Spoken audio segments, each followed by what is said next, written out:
Want to know why? Ask how. Howard, the Humongous.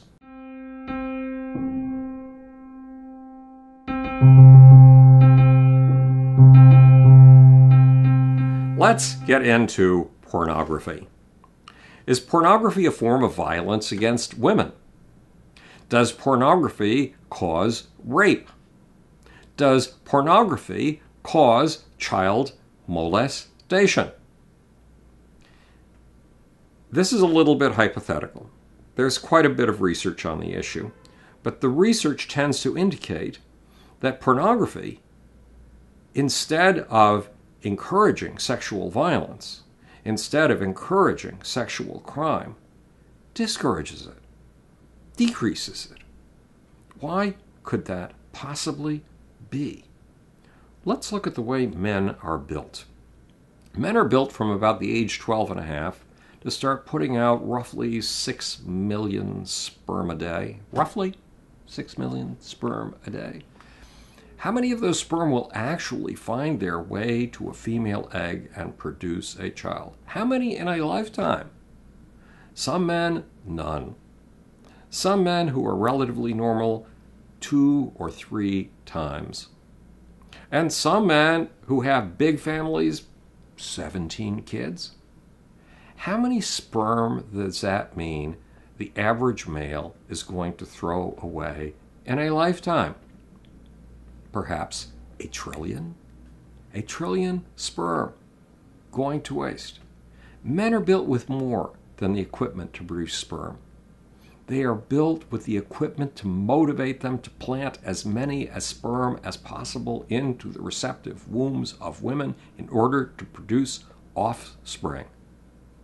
And those impulses can get far more overwhelming than you think. If you were a male, remember back to when you were 13 years old, anywhere from 13 to 30. When I was at Reed College in Portland, Oregon, the guys used to get together in the male dormitories on Saturday. They would get expensive wines in expensive crystal glasses. They would sit there swirling the wines and sniffing it to show how sophisticated they were. And they would tell stories about all of their sexual conquests. Well, guess what? It was a Saturday afternoon.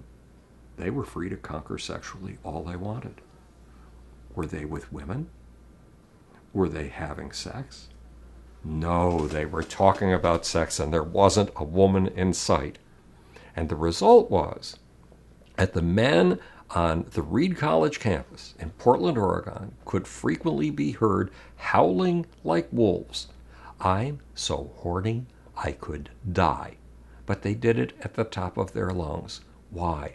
Because horniness produces sexual pain, intense sexual pain. This week, a girl on the West Coast was abducted. She was 16 years old and taken off into the wilds of the West.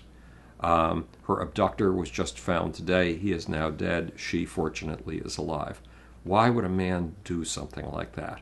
Because he's so horny he could die. Because the pressures and pains of not being able to plant that extra trillion sperm is driving him insane. Absolutely insane. It is producing torture. It is producing pain. Why would Castro, the guy in Cleveland who kidnapped several women and kept them for decades in his home, do such a monstrous, horrible, insane thing? Because he's being driven insane by a pain factory built into him. It's his own sexual machinery. What happens when we give these men pornography? It gives them an outlet. Instead of kidnapping 3 women and keeping them prisoner for 10 years, they can open a copy of Playboy and jerk off to the centerfold.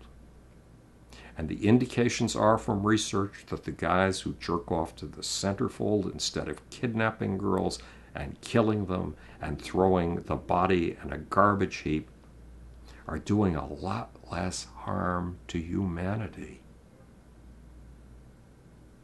This is an endorsement for pornography.